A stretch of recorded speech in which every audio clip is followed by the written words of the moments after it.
जय जगत गुरु, जय भारत। आप सभी भाई बहनों को मुझ पवन दास की तरफ से प्यार भरा नमस्कार, राम राम। भाई और बहनों, परमपिता परमेश्वर सारी सृष्टि के रचनहार जगन्नाथ के आशीर्वाद से ये लाइव वीडियो अध्यात्म से संबंधित शास्त्र प्रमाणित जानकारी से लबालब आप सभी भाई बहनों तक लगातार पहुंचाए जा रहे हैं, क्योंकि परमेश्वर ने यदि हमें मानव शरीर दिया है, जो मानव शरीर 84 लाख योनियां भोगने के बाद एक बार मिलता है, और इस मानव शरीर के प्राप्त करने का केवल एक ही मकसद है, और वो है पूर्ण परमात्मा की पहचान करके फिर उनकी प्राप्ति के लिए मन लगाकर भक्ति करना और 84 लाख योनियों के महादुख से बाहर निकल जाना। यही इस मानव तन का एकमात्र मकसद है। बाकी कर्म जो मनुष्य करता है एक परमात्मा की प्राप्ति के लिए प्रयत्न को छोड़कर, वो सारे कर्म पशु पक्षी भी करते हैं। और यदि हमने उस परमात्मा की प्राप्ति का प्रयत्न नहीं किया और उन पशु और पक्षियों की तरह बाकी कर्म करते हुए ये शरीर त्याग दिया, तो वापस हम 84 लाख योनियों में जाते हैं। तो भाई और बहनों, आज वो परमपिता परमात्मा जिसकी प्राप्ति के लिए मानव शरीर प्राप्त हुआ है, ये आप और हम सबका बड़ा सौभाग्य है कि आज वे धरती पे प्रकट हैं और आज हम उनकी पहचान करें और सदा सदा के लिए जन्म मरण के रोग से हम बाहर हो जाएं। ये बातें वो परमात्मा स्वयं ही आके बताता है, वो परमात्मा ही हमारी इस बंद बुद्धि को खोलता है। क्योंकि जितने भी धर्मगुरु हैं, शंकराचार्य हैं, मठाधीश हैं, संत महंत हैं, जो हमारे धर्मशास्त्रों से अपरिचित हैं, अभी तक उन्होंने हमें केवल ये भी नहीं बताया कि परमात्मा कौन है, जगन्नाथ कौन है, भगवान कौन है, और किस परमात्मा की भक्ति से हमारा जन्म मरण का रोग जो है वो कटेगा। क्योंकि आज तक उन्हें इसी बात का नहीं पता था कि मानव शरीर मिलता किस लिए है। और जब तक हमें इस शरीर की प्राप्ति का कारण पता नहीं होगा, तो कभी भी हम अपनी मंजिल की तरफ आगे नहीं बढ़ सकते। तो इस मानव शरीर की प्राप्ति का कारण भी वो परमात्मा स्वयं ही आके बताता है, समझाता है। तभी इंसान के अंदर चेतना आती है और वो भक्ति और भगवान की तरफ 2 कदम आगे बढ़ाता है।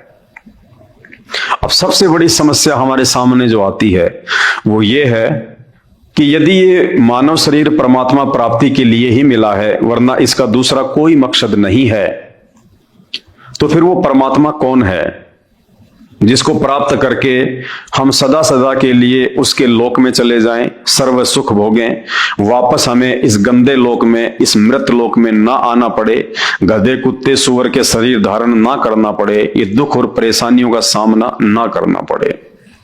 वो एक परमात्मा, एक जगन्नाथ कौन है?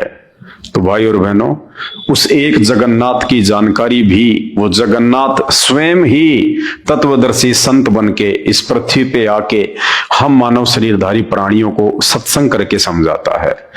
और आप और हमारा ये परम सौभाग्य है कि आज वो जगन्नाथ, वो सारी सृष्टि का मालिक, 8 सितंबर 1951 से हरियाणा में भारतवर्ष की पावन भूमि पे आप और हमारी तरह एक मानव शरीर में, एक संत रूप में प्रकट हैं।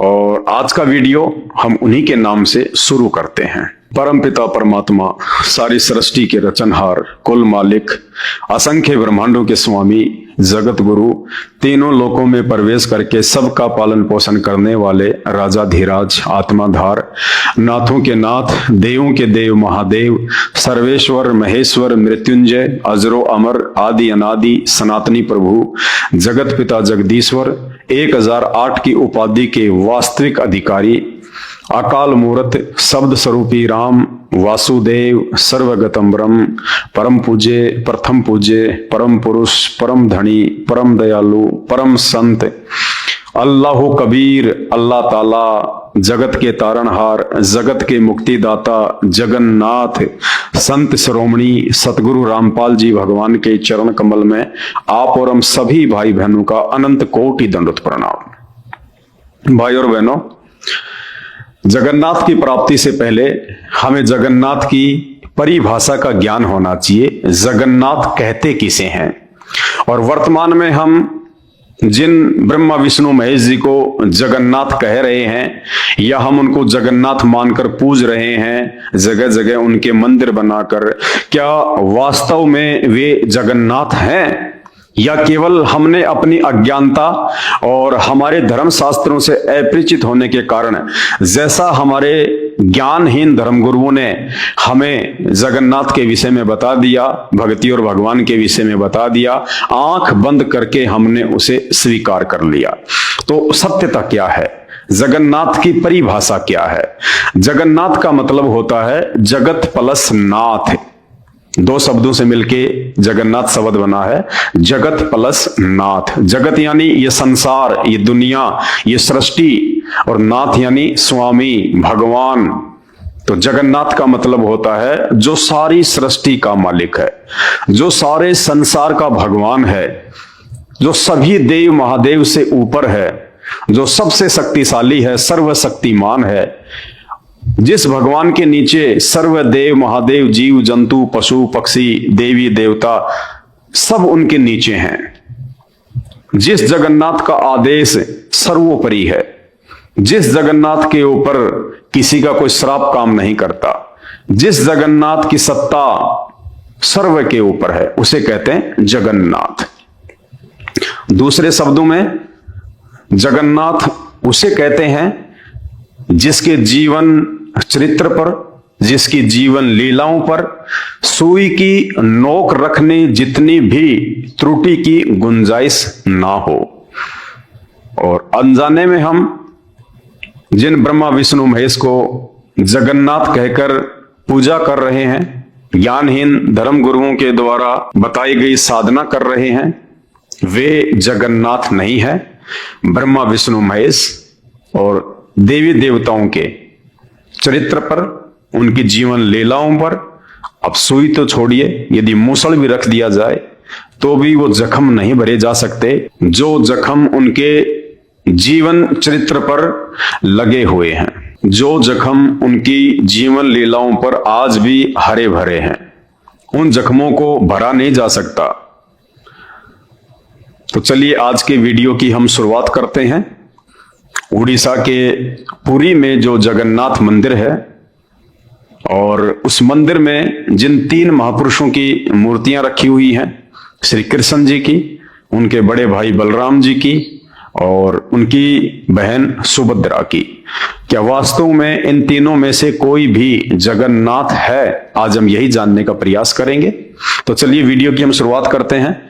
और ये दैनिक भास्कर का एक एड है 7/6/2023 का, और इसमें लिखा है लू लगने से भगवान बीमार, 15 दिन बंद रहेंगे मंदिर के कपाट। जी हां, उड़ीसा के पुरी में जगन्नाथ मंदिर में लू लगने से जगन्नाथ भगवान बीमार पड़ गए और 15 दिन तक वो स्वस्थ नहीं हो पाएंगे, और श्रद्धालुओं के लिए मंदिर के जो कपाट हैं वो बंद कर दिए गए हैं।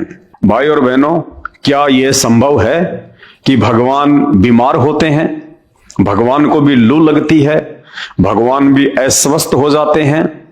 जबकि हॉस्पिटल में हम देखते हैं जब किसी व्यक्ति का उपचार डॉक्टर नहीं कर पाता है और डॉक्टर अंत में कह देता है कि आप इसको लेकर जाइएगा, इसका जीवन बहुत थोड़ा है, इसकी सांसें बहुत कम हैं और इसका उपचार अब संभव नहीं है, तो वे परिवार वाले फिर मंदिर में जाएंगे, मस्जिद में जाएंगे और वहां जाकर वो उस जगन्नाथ से और परमात्मा से ये प्रार्थना करते हैं, अरदास करते हैं, भेंट चढ़ाते हैं और हाथ जोड़कर कहते हैं कि हे परमात्मा, हे भगवान, हे मालिक, हे अल्लाह, आप सबको जीवन दान देने वाले हैं, आप अपने भगत को जीवन दान दीजिए, आप इनको स्वस्थ कीजिए।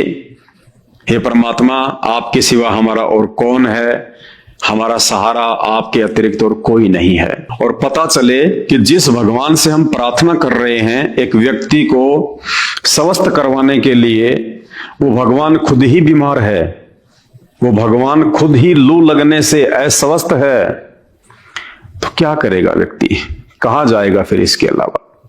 तो देखिए, लू लगने से भगवान बीमार, 15 दिन बंद रहेंगे मंदिर के कपाट। और जब हम इस बात की गहराई में गए कि आखिर भगवान बीमार क्यों हुए। अगर ये जगन्नाथ हैं वास्तव में, तो जगन्नाथ तो कभी बीमार होता नहीं है। जगन्नाथ तो खुद वैद्यों का वैद्य है, जो पूरी दुनिया को स्वस्थ कर सकता है, जो कोढ़ी को काया दे सकता है, निर्धन को माया दे सकता है, दुखियों को स्वस्थ करता है, खुश करता है, और मृत्यु प्राप्त व्यक्ति को भी भगवान 100 वर्ष की उम्र प्रदान करता है। वेदों में जिसकी महिमा लिखी हुई है, जगन्नाथ तो उसे कहते हैं। तो ये कौन से जगन्नाथ हैं जो 15-15 दिन तक स्वस्थ नहीं हो पाते और मात्र लू लगने से बीमार हो जाते हैं। तो जब हमने इस बात की तहकीकात की और गहराई में गए और विष्णु पुराण को जब खोल के देखा, तो हमें पता चला भगवान की बीमारी का कारण क्या है। और भगवान की बीमारी का कारण है उनका मदिरा पान करना, शराब पीना। अब शराब पीने से तो बहुत सारी बीमारियां हो जाती हैं। आदमी के गुर्दे भी खराब हो जाते हैं, फेफड़े भी खराब हो जाते हैं, लीवर में भी कई प्रकार की बीमारियां हो जाती हैं। तो भगवान की बीमारी का मुख्य कारण हमें पता चला उनका मदिरा पान, उनका शराब पीना, नशा करना। तो ये तो हम पहली बार सुन रहे हैं कि भगवान भी शराब पीते हैं, जगन्नाथ भी नशा करता है, जिस शराब को एक बहुत ही बुरी वस्तु कहा गया है। कोई भी व्यक्ति नहीं चाहेगा कि उसका बच्चा शराब पिए, नशा करे। और पता चले कि जिस जगन्नाथ की हम भक्ति करते हैं, जगन्नाथ स्वयं शराब पिया करते थे, दारू पिया करते थे, नशा किया करते थे। कैसे भक्ति करने का आदमी का मन बनेगा? कैसे हम उनको जगन्नाथ कह सकते हैं? तो चलिए अब आज के वीडियो में हम आगे शुरू करते हैं।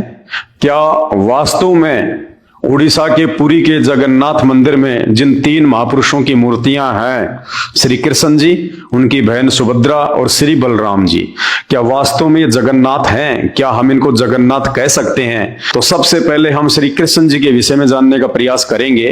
क्या वे जगन्नाथ हैं? क्या उनकी सत्ता, उनकी शक्ति, उनकी प्रभुता सबके ऊपर है, या जगन्नाथ भगवान खुद पुत्र प्राप्ति के लिए अपने से अन्य किसी और देवता के आगे हाथ जोड़ रहे हैं, प्रार्थना कर रहे हैं, वरदान मांग रहे हैं, तपस्या कर रहे हैं?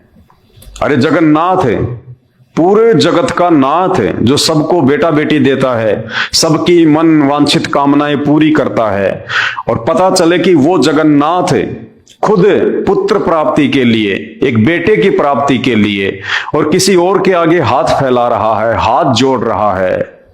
तो हम कैसे उनको जगन्नाथ कह सकते हैं? जगन्नाथ तो दुनिया को बेटा देता है, जगन्नाथ तो बांझ की गोद हरी भरी करता है, और जगन्नाथ खुद पुत्र प्राप्ति के लिए किसी और से प्रार्थना कर रहा है। तो ये बातें हमें सोचने पे विवश करती हैं। तो चलिए आज हम शुरू करते हैं श्री कृष्ण जी से कि वे कहां तक के जगन्नाथ हैं।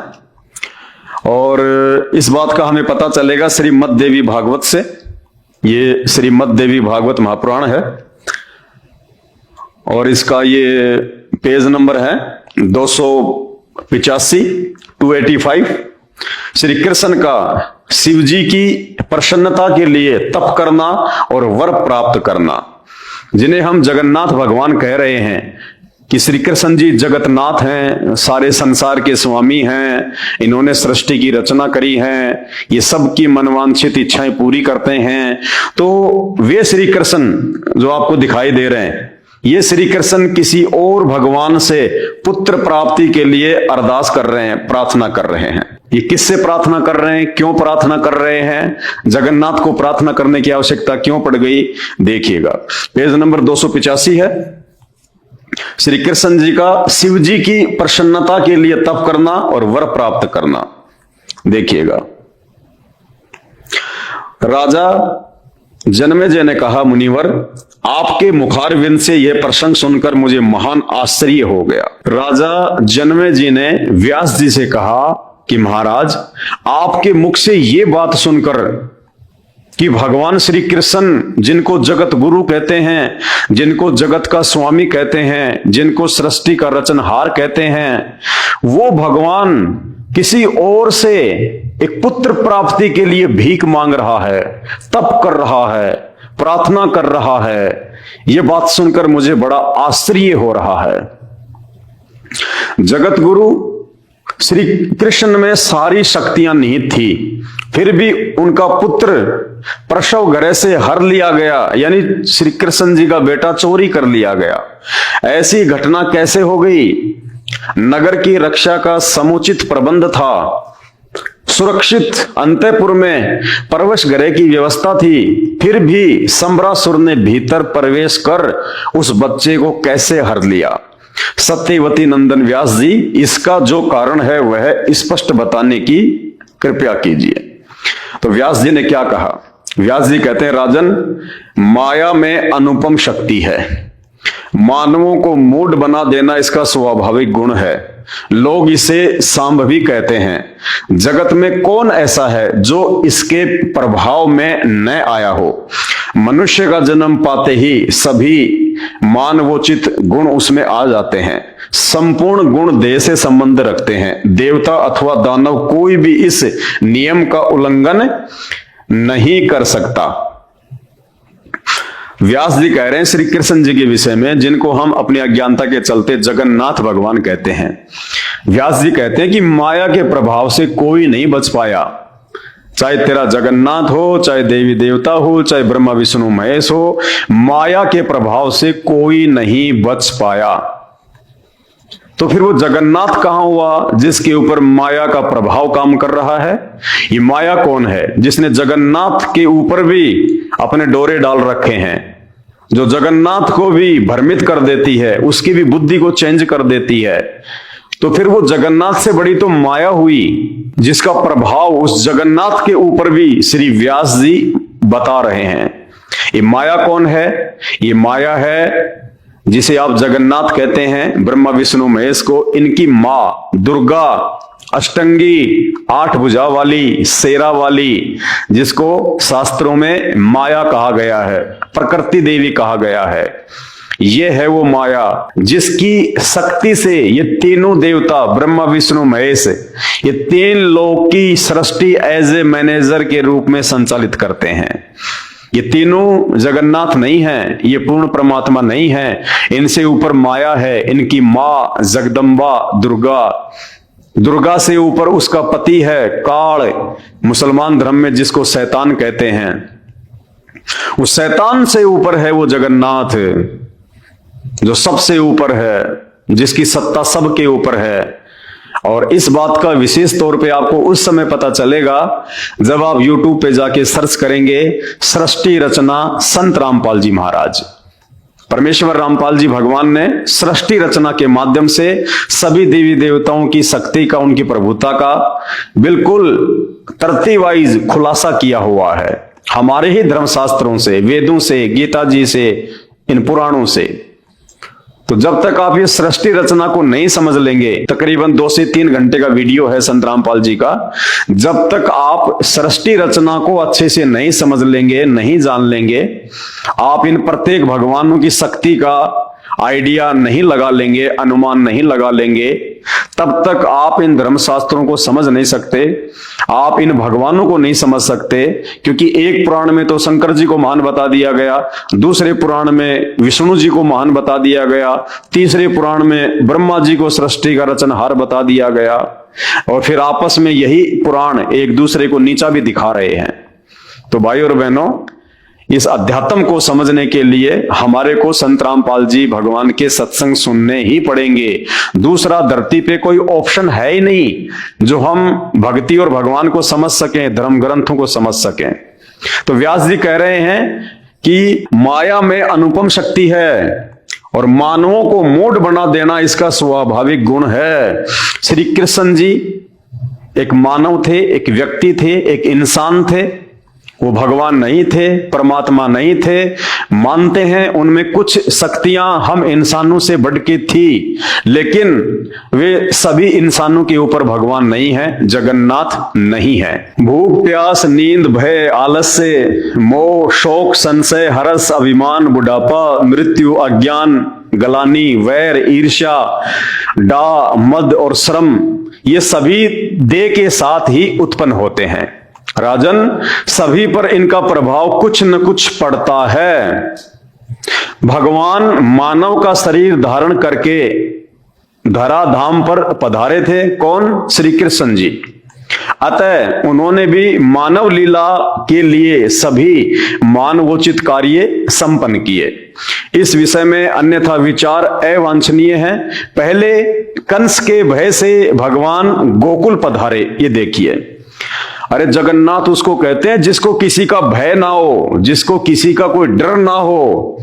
डर तो आम व्यक्ति की प्रवृत्ति है। और यहां व्यास जी क्या कह रहे हैं? पहले कंस के भय से, यानी कंस के डर से भगवान श्री कृष्ण गोकुल पधारे। यानी भगवान भी डरता है, भगवान भी भयभीत होता है। तो भगवान कहां हुआ जो डरेगा? जिसमें भय है वो भगवान नहीं होता। कभी संत रामपाल जी के सत्संग सुन के देखिए, कहते हैं निर्विकार निर्भय तू ही और सकल भयमान, और सब पे तेरी साहिबी तुझ पे साहिब नाए।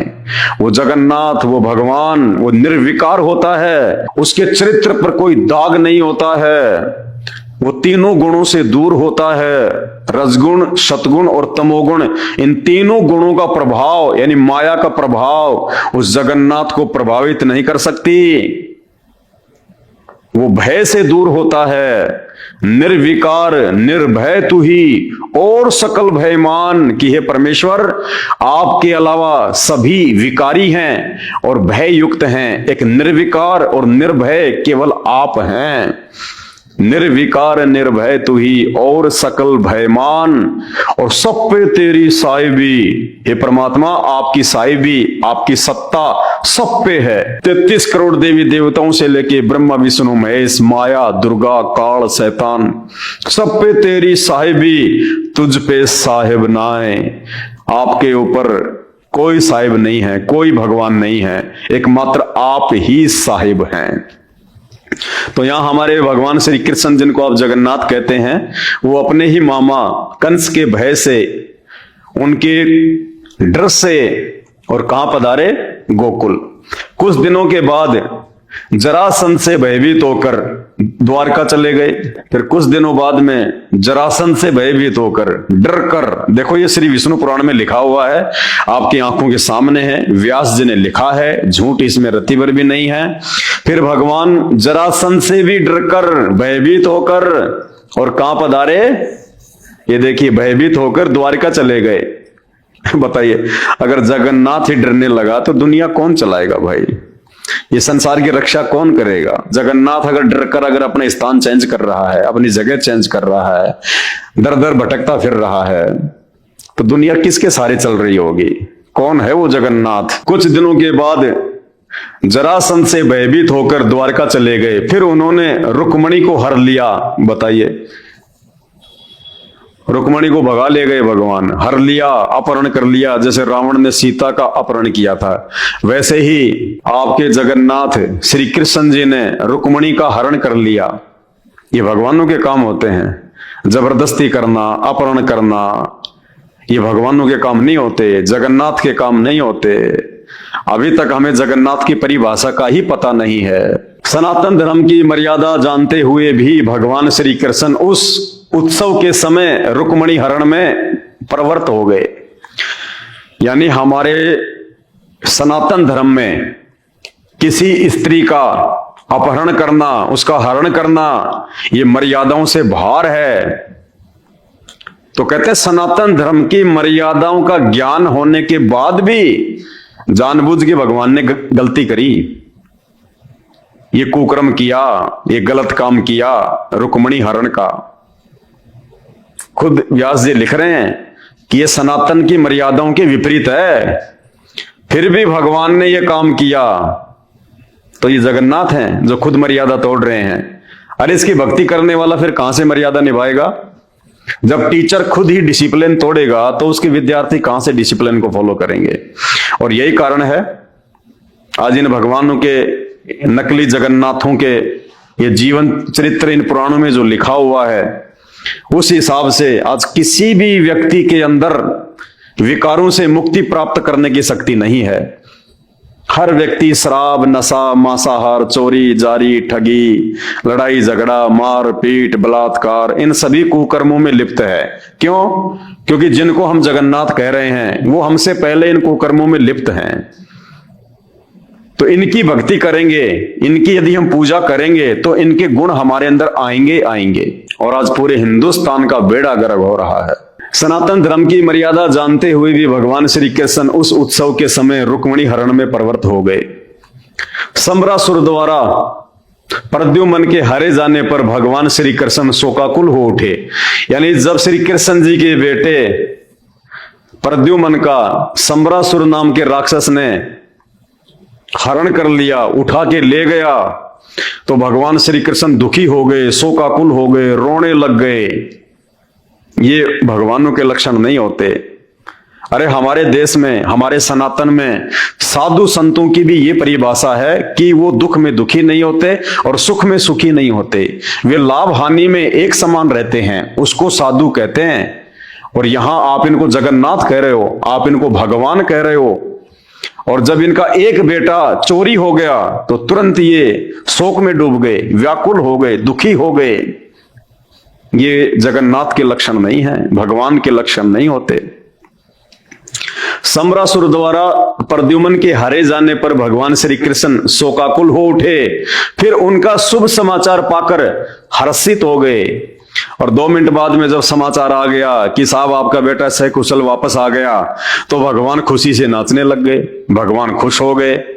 यानी वो दुख में दुखी, सुख में सुखी। एक आम व्यक्ति जो समझदार होता है, जिसको थोड़ा बहुत आध्यात्मिक ज्ञान होता है, वो भी ऐसा नहीं करता है कि छोटी सी समस्या आ गई तो दुखी हो गया और छोटी सी कोई प्रसन्नता मिली तो सुखी हो गया, हंसने लग गया, हर्षित हो गया। ये साधु संतों के लक्षण नहीं होते। साधु संत भगत लाभ हानि में, दुख सुख में एक समान होते हैं। तो ये हमारे भगवान जगन्नाथ के लक्षण हैं, ये उनके गुण हैं। आप देख लीजिए कैसे आप इनको जगन्नाथ कह रहे हो, समझ से बाहर है। उसके बाद सत्यभामा की आज्ञा मानकर भगवान श्री कृष्ण शूरक पधारे। वे वहां से कल्प वृक्ष ले आना चाहते थे। रोके जाने पर इंद्र से युद्ध किया, इंद्र हार गए।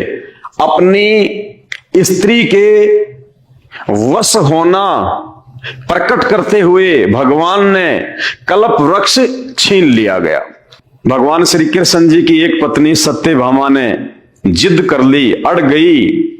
जैसे सीता जी वनवास के दौरान सोने के हिरण को देख के रामचंद्र जी से अड़ गई कि मुझे चाहिए, उसी प्रकार सत्यभामा भी श्री कृष्ण जी से अड़ गई कि मुझे कल्प वृक्ष चाहिए, वो देवताओं का पेड़ चाहिए मुझे। तो श्री कृष्ण भगवान अपनी स्त्री के वश होकर, देखिए लिखा हुआ है, सत्यभामा की आज्ञा मानकर भगवान श्री कृष्ण शूरक पधारे। वे वहां से कल्प वृक्ष ले आना चाहते थे। रोके जाने पर इंद्र से युद्ध किया, इंद्र हार गए। फिर क्या लिखा हुआ है, अपनी स्त्री के यानी अपनी औरत के वश होना प्रकट करते हुए भगवान ने कल्प वृक्ष छीन लिया, अपनी औरत के वश होके। भाई ये जगन्नाथ के लक्षण नहीं होते, ये भगवान के लक्षण नहीं होते, सारी सृष्टि को रचने वाले के लक्षण नहीं होते, अपनी स्त्री के वश होकर। तो श्री कृष्ण जी से बड़ी तो सत्यभामा हो गई। भाई और बहनों, विचार करो इन बातों पे। ये राम श्री कृष्ण, इनका जो जीवन है वो केवल आप और हम इंसानों की तरह था।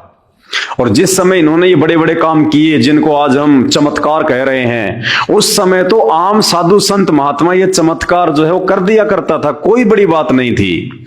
त्रेता में श्री रामचंद्र जी आए तो उस समय तो हर कोई चमत्कार करता था। क्या बाली के पास चमत्कार नहीं थे?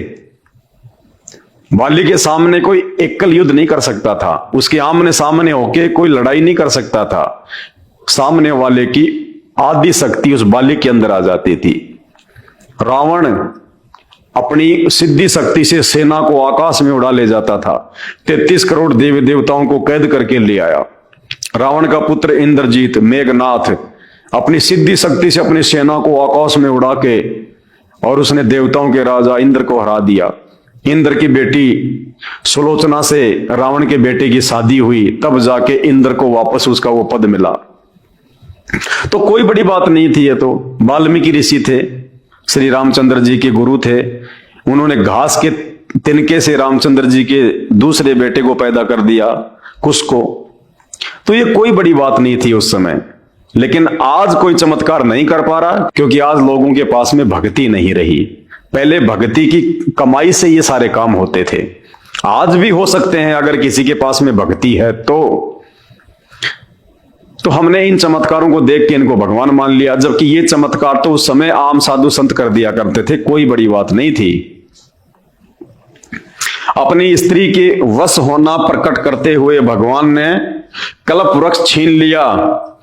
सत्यभामा जी बड़ी आदरणीय थी, उनकी प्रतिष्ठा रखने के लिए भगवान वृक्ष में बंध गए। उन अपने प्राणनाथ को सत्यभामा ने दान कर दिया। नारद जी प्रतिग्रह लेने पधारे, तत्पश्चात बराबर सुवर्ण देकर श्री कृष्ण चंद्र को बंधन से मुक्त किया। प्रद्युमन प्रभृति श्रेष्ठ पुत्रों को देखकर जाम्बवती अधीर हो उठी। अब श्री कृष्ण जी की, जगन्नाथ भगवान की दूसरी पत्नी कौन? जाम्बवती। अब जाम्बवती नाराज हो गई श्री कृष्ण जी से, और क्या कहा जाम्बवती ने कि मुझे भी प्रद्युमन जैसा बेटा चाहिए। सत्यभामा से जो प्रद्युमन का जन्म हुआ था, तो जाम्बवती कहने लगी कि मुझे भी प्रद्युमन जैसा बेटा चाहिए। किससे कहने लगी? जगन्नाथ से, श्री कृष्ण भगवान से। भगवान श्री कृष्ण से कहा, प्रभु मुझे भी सुयोग्य पुत्र प्रदान करने की कृपा करें। तब तपस्या करने के लिए निश्चित विचार करके भगवान पर्वत पर पधारे। वे उस पर्वत पर गए जहां परम तपस्वी शिव भगत उपमन्यु जी विराजमान थे। पुत्र अभिलाषी भगवान श्री कृष्ण ने उस महाभाग मुनि को गुरु बनाकर उनसे शैवी दीक्षा ग्रहण की और वहीं रहकर कठिन तपस्या आरंभ कर दी। ये भगवान श्री कृष्ण जी, इन्होंने पुत्र प्राप्ति के लिए, एक बेटे की प्राप्ति के लिए और पहाड़ पे जाके तपस्या करनी शुरू कर दी जगन्नाथ ने। फिर क्या होता है?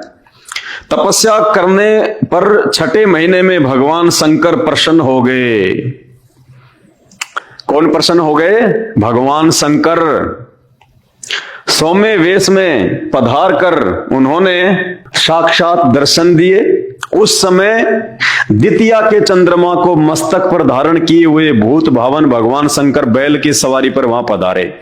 भगवान शंकर ने महामना श्री कृष्ण को संबोधित करते हुए कहा, यदुकुल को आनंदित करने वाले महामते श्री कृष्ण, मैं तुम्हारी उत्तम तपस्या से प्रसन्न हो गया। तुम अभिलषित वर मांगो। जगन्नाथ को कह रहे हैं शंकर जी कि तेरी तपस्या से मैं प्रसन्न हो गया, वरदान मांगो, भीख मांगो। हर जगन्नाथ अब भीख मांगेगा। श्री कृष्ण जी अब शंकर जी से भीख मांगेंगे। बताइए ये काहे के जगन्नाथ है भाई? ये कैसे जगन्नाथ हो गए? जगन्नाथ तो लोगों को देता है। जगन्नाथ से तो पूरी दुनिया भीख मांगती है। जगन्नाथ किसी के आगे हाथ नहीं फैलाता, और वो भी पुत्र प्राप्ति के लिए। तो भाई और बहनों, ये जगन्नाथ नहीं है। जगन्नाथ की डेफिनेशन तो हमें आज तक इन नकली गुरुओं ने बताई नहीं, क्योंकि उनको खुद नहीं पता। ये जगन्नाथ की परिभाषा भी आज संत रामपाल जी ने आके बताई है कि जगन्नाथ किसे कहते हैं? जगत का नाथ, जिससे ऊपर कोई ना हो, जिसको किसी के आगे हाथ फैलाने की आवश्यकता ना पड़े, उसे कहते हैं जगन्नाथ। जो पूरी दुनिया को पुत्र देता है। और यहां आपके जगन्नाथ खुद एक पुत्र प्राप्ति के लिए भीख मांग रहे हैं। यदुकुल को आनंदित करने वाले महामते श्री कृष्ण, मैं तुम्हारी उत्तम तपस्या से प्रसन्न हो गया। तुम अभिलषित वर मांगो, मैं देने को तैयार हूं। मेरा सामने आ जाना संपूर्ण कामनाओं की सिद्धि का सूचक है। अब कोई भी मनोरथ शेष नहीं रह सकता। व्यास जी कहते हैं, अत्यंत प्रसन्न होकर सामने पधारे हुए उन भगवान शंकर को देखकर देवकी नंदन महाभाग श्री कृष्ण दंड की भांति उनके चरणों पर प्रेम पूर्वक पड़ गए। बताओ, जगन्नाथ और शंकर जी के पैरों में पड़ रहा है, दंडवत कर रहा है। अरे जगन्नाथ किसी के पैरों में नहीं पड़ता, दुनिया जगन्नाथ के पैरों में पड़ती है भाई। और जो दुनिया के पैरों में पड़ जाए, जो किसी और के पैरों में पड़ जाए पुत्र प्राप्ति के लिए, उसको जगन्नाथ नहीं कहा जा सकता। फिर मेघ के समान गंभीर वाणी से उन्होंने भगवान शंकर की स्तुति की, प्रार्थना करने लगे भगवान शंकर से हाथ जोड़ के। व्यास जी कहते हैं भगवान श्री कृष्ण अपना मनोभाव व्यक्त कर रहे थे। अभी बात समाप्त नहीं हुई थी कि भगवान शंकर ने उत्तर देना आरंभ कर दिया। और क्या कहा भगवान शंकर ने? शत्रुसूदन श्री कृष्ण तुम्हें बहुत से पुत्र होंगे, 16,050 तुम्हारी स्त्रियां होंगी, प्रत्येक स्त्री से 10-10 बालक होंगे, सब में असीम बल होगा।